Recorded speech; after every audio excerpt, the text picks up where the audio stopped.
Alhamdulillah wa salatu wa salam ala rasulillah ma ba'd. The questioner is asking, now this isn't the only person that's asked this question. They're asking, can I give up sins in stages? I'm finding it difficult for me to stop sinning altogether. Can I prioritize certain things and focus on them whilst having weaknesses and sins and mishaps here and there with certain acts of disobedience? Or are you telling me to stop all sins in one go? This answer has been given to us by Sheikh Muhammad al-Uthaymeen. In this question, in this clip here, هل لمن أراد أن يتوب أن يتدرج في ترك المعاصي أو ترك المعصية? The person who wants to make tawbah, is it possible for him to give up sins in stages whilst making tawbah at the same time? That's very important here. Okay, every single one of us have mistakes and sins. It's not possible for everyone just to become somebody who is completely obedient. But that doesn't mean that the doors of tawbah remain closed. So we'll look at what the Sheikh says. He says it depends on the ability and the determination of the person. If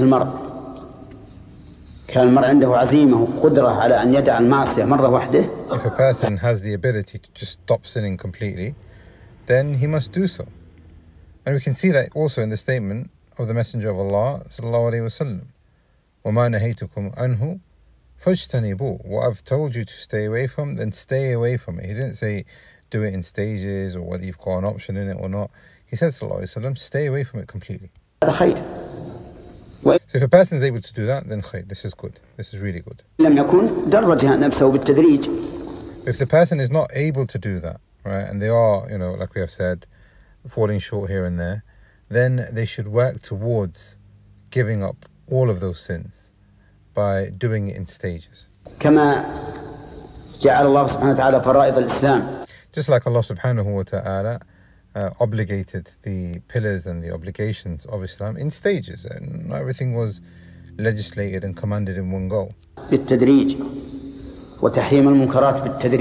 And even the things that were haram were made haram in stages. And there are plenty of examples of that. For example, about alcohol, Allah subhanahu wa ta'ala makes mention of it as being something which is permissible. وَمِنْ ثَمَرَاتِ النَّخِيلِ وَالْأَعْنَابِ تَتَّخِذُونَ مِنْهُ سَكَرًا وَرِزْقًا حَسَنًا.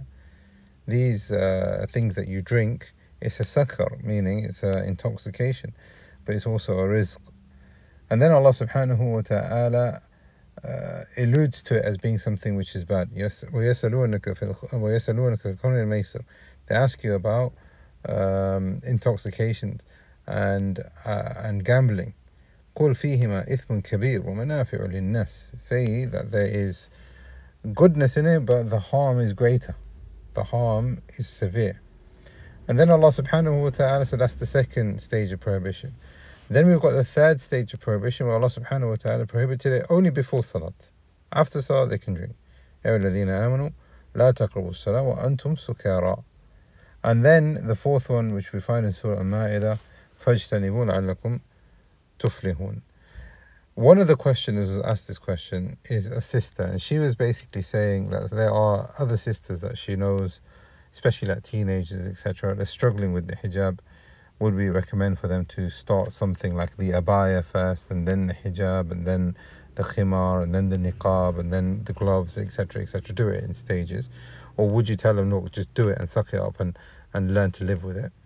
And the Shaykh has answered that question. If the person has got a firm determination and their iman is strong and they are able to do it, then they must do so. They've got no excuse in not doing so. However, if we fear that this is going to have implications on this person and a relapse perhaps, then there is no harm in us saying that the person should do it in stages. In actual fact, Aisha radiallahu anha, she describes when Allah subhanahu wa ta'ala revealed the ayah, يا أيها النبي كل أزواجك وبناتك ونساء المؤمنين يدنين عليهن من جلابيبهن. O Prophet, tell your wives and your daughters and the believing women to cover their bodies with their jilbab. Aisha radiallahu anha, she said they were already wearing a garment which was concealing. But what they understood from this ayah as well is that they now need to cover their faces. So Aisha radiallahu anha, she said that what they did is they started tearing off the excess that is at the bottom of their garment that they didn't need, and they use that to create a new niqab. This now also shows us that the niqab and the hijab and the dress code for male and females wasn't legislated perhaps in one go, and it was done in stages, and there is no harm in doing it. And this is what the Shaykh is saying here. If the person needs that leeway and that flexibility, then inshallah there's no harm in that. فهو ينضح عن حاله.